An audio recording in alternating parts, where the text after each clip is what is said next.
everyone, and welcome to Henry Wheeler's Movie Reviews, where today it's someone's birthday. Someone very special. Well, it would have been anyway. It's not James Dean's birthday today because my charger died while I was in the middle of editing, and so I'm uploading this a week later. So he's not 90 today, he was 90 like last week. So as a result, I'm going to watch his entire filmography, all three of the films in which he starred, back to back. Well, not back to back, I'm going to give my thoughts in between each film. I'm going to go and watch them for the very first time. Obviously, James Dean was a huge cultural icon. He's the only actor to be nominated for 2 Academy Awards posthumously. Of course, he died tragically driving his Porsche Spider in a car crash in 1955. And I thought, what a better time to finally dive into his filmography, because he's an important figure in pop culture. His role in Rebel Without a Cause has been so influential. So let's see how this goes.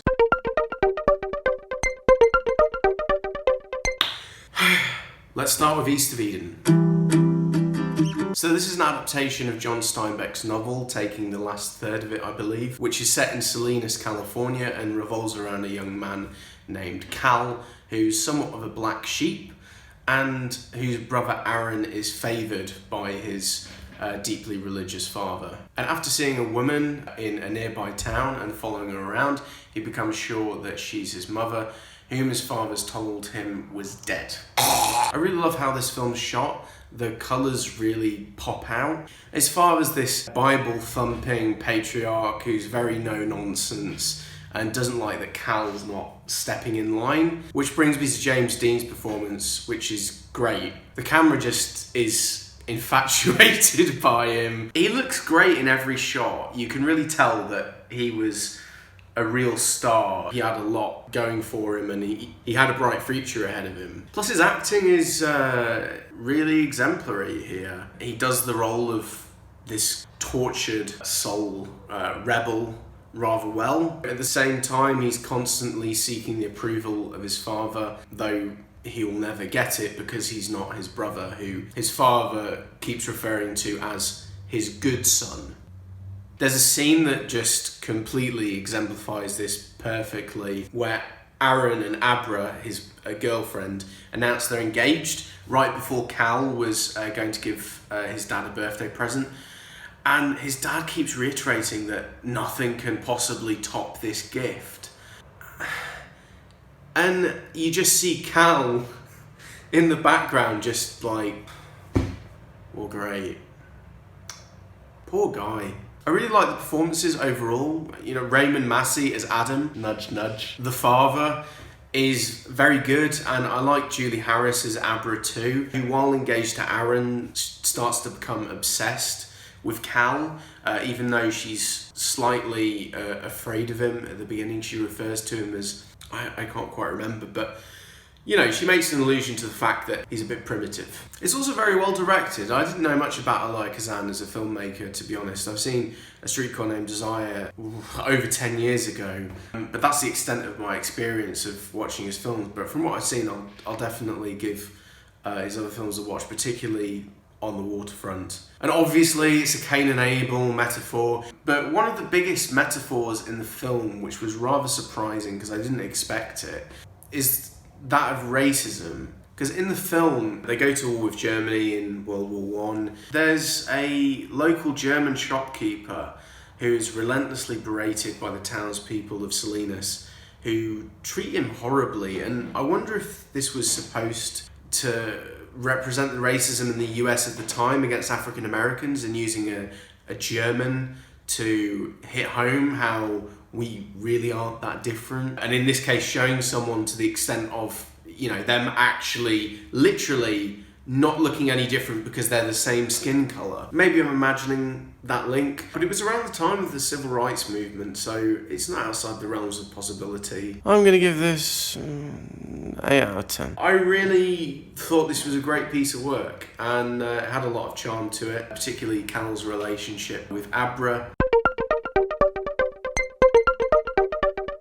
So now we move on to the second James Dean feature, which was released a month after his death. East of Eden was the only film of his to be released in his lifetime. So, Rubble Without a Cause. Now I am familiar with the iconography of this film and the protagonist, and I'm aware of the influence, particularly on The Room, the Tommy Wiseau classic. You are tearing me apart, Lisa! But I'm shocked that I've never seen this. I did watch the first scene on a flight to San Francisco, though I did turn it off as I wanted to watch Toy Story 4 instead because that had just come out and I was waiting to see it. Yeah, sorry, but I'm gonna watch it now. So without further ado, let's get cracking and give it a watch. So this is about a teenage boy named Jim Stark, played by James Dean, who we meet completely drunk in a juvenile division of a police station.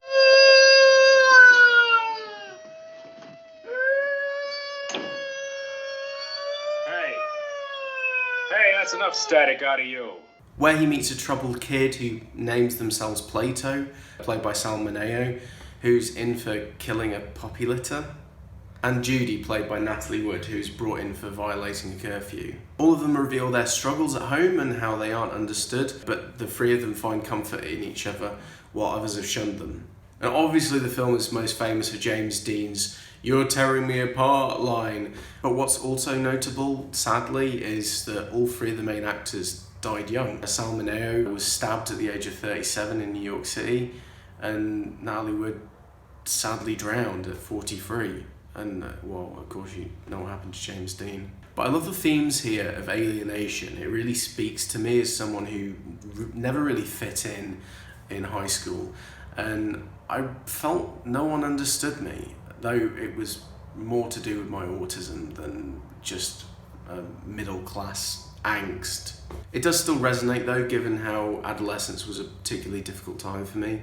I especially like Judy's story since she's bereft of her father's love and she has to grapple with becoming a woman when her mind hasn't exactly caught up with her body and she doesn't understand why showing her dad affection is taboo and why he at the same time looks at her like she's disgusting and she's nothing. Girls your age don't do things like that. You need an explanation? Girls don't love their father. Since when? Since I got to be 16? Stop that! And there's so many social rules and conventions she needs to adhere to, but no one's telling her what they are, and she's expected to simply guess, which is something that rings true to me so much. Jim also has a difficult time having to move constantly due to his parents not finding solutions to their problems and rather running away, paying no regard to their son who has had a stunted emotional development through having to start over so often and never having a consistent group of friends. Then you have Plato, who's desperate for any kind of affection and needs to feel wanted, who follows Jim around like a bad rash and sees him as a father figure. I really felt for his character since he's a bit pathetic really, but you can see why. You know, he just wants a friend and someone to notice him and appreciate him since his mother's never there and his dad's dead. You know, all he has is this housekeeper who looks after him. It's a kind of a miserable existence. I liked how it showed the fractures of different generations not understanding each other and everyone's supposed to be aligned and accept it. You know, it really reminded me of the change in mentality in recent years for mental health and how it's become more acceptable to open up and talk about how you're feeling, because none of the relationships in this film seem at all healthy, and it just seems like a very positive dialogue that it opens up, which is only a good thing. I'm going to give it 8 out of 10. It's very well made, and this was James Dean's only film as top billing and his only contemporary setting film, because all the other films of his have been period settings. But he does a great job.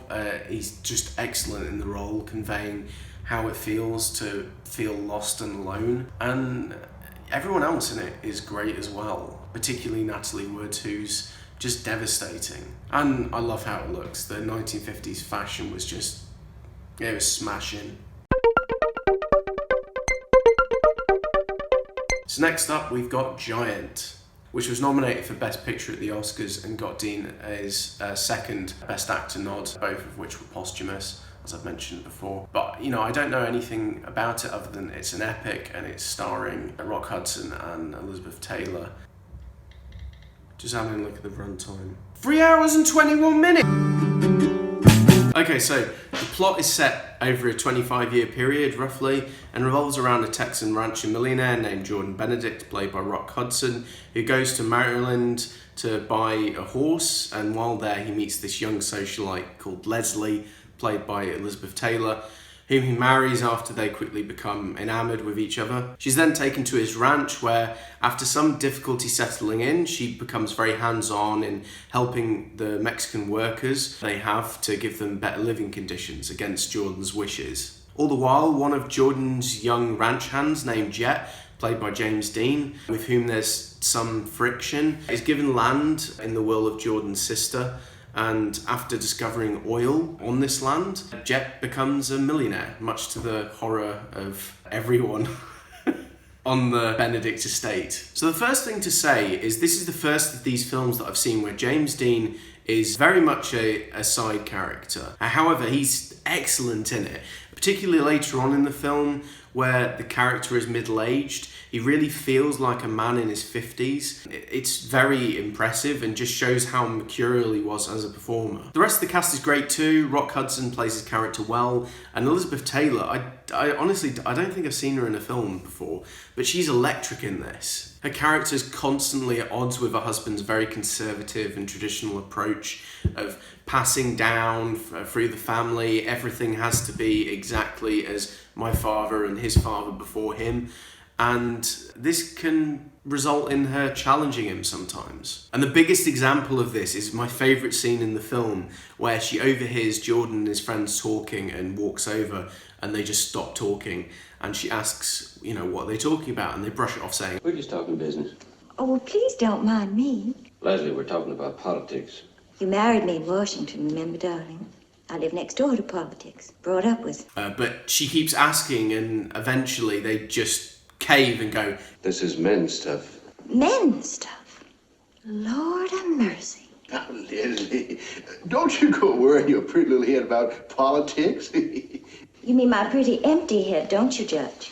She goes into a huge tirade. You gentlemen date back 100,000 years. You ought to be wearing leopard skins and carrying clubs. Politics? Business? What is so masculine about a conversation that a woman can't enter into? This is a film from the 50s. I was honestly shocked at how progressive this speech was from a film of this era.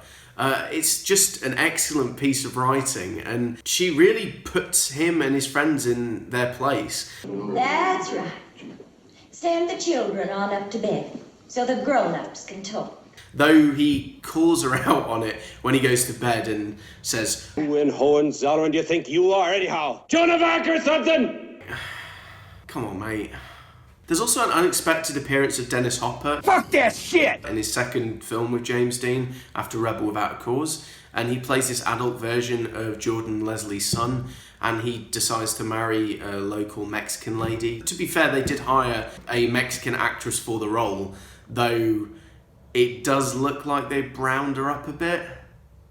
Because having seen pictures of her, she is quite fair-skinned, so don't know how to feel about that. Anyway, his wife Juana goes to a diner with Jordan and Leslie along with her son, and as soon as they walk in they get dirty looks, and it's clear the owner isn't happy that they're there, but because most of them are white he seems to allow it begrudgingly. But then a Mexican couple walk into the diner. Buenos dias.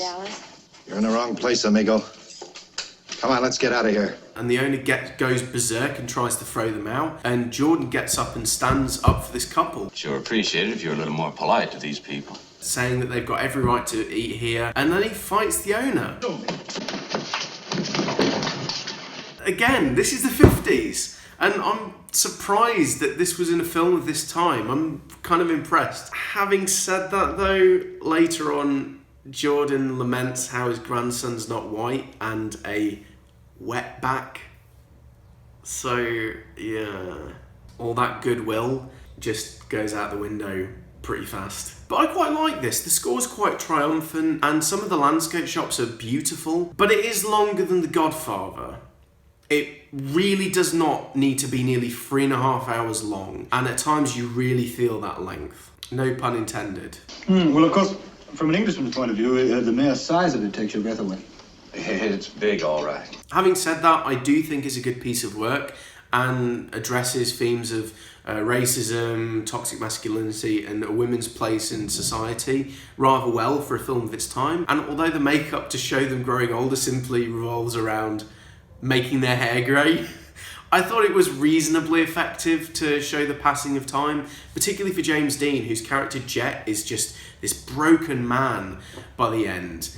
And there's this excellent shot showing him at his lowest point towards the end that I just absolutely loved. I'm gonna give it 8 out of 10. So there we go. I've finally seen all of James Dean's films, and I'm glad that I did. It's a real tragedy that he was taken from us at such a young age. I mean, he was 24 when he died. In just 3 films, he really showed the world that he was a proper talent in the mould of Brando, and particularly in Giant as he was older. You know, he looked a bit like Brando's Vito Corleone. And who knows, maybe he would have got that gig had he been alive, we'll never know. Well, in any case, let me know in the comments what you thought of my opinion of the films. Leave your own also. And don't forget to like, share and subscribe. And I'll see you all very soon. Have a good day. Bye, bye, bye.